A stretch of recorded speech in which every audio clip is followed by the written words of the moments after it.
الحمدللہ والصلاۃ والسلام علی رسول اللہ وبعد۔ 10 محرم کو روزہ رکھنے کا اہتمام کرنا، یہ شریعت اسلامیہ نے اس کی جانب ہمیں ترغیب دلائی ہے، بلکہ رمضان کے روزے کی فرضیت سے پہلے یہ روزہ فرض تھا۔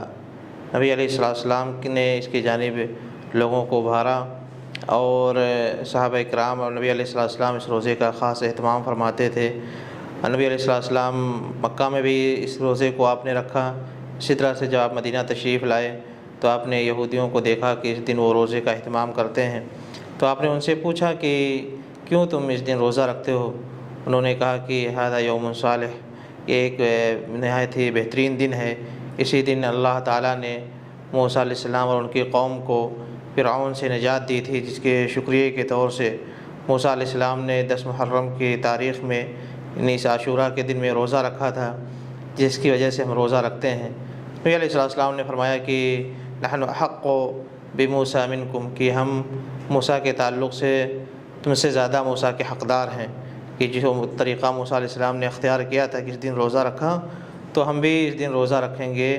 نبی علیہ السلام نے چنانچہ روزے کا حکم فرمایا، اور اس دن فرضیت کے ساتھ لوگ روزہ رکھتے تھے، یعنی اسے روزہ فرض تھا۔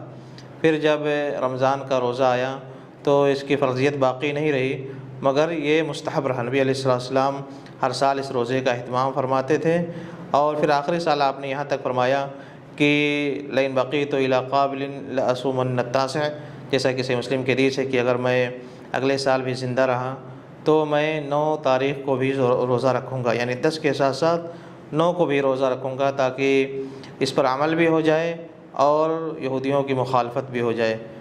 اس سے پتہ چلا کہ اس دن ہمیں روزے کا اہتمام کرنا چاہیے، اور اس کے ساتھ ساتھ 9 تاریخ کا بھی روزہ رکھنا چاہیے، تاکہ اس پر عمل ہو اور یہودیوں کی مخالفت بھی ہو جائے۔ اس میں صحیح مسلم کی ایک دوسری حدیث میں نبی علیہ السلام سے پوچھا گیا، اللہ کے رسول عاشوراء کے روزے کا کیا ہے، یعنی اس کی کیا فضیلت ہے؟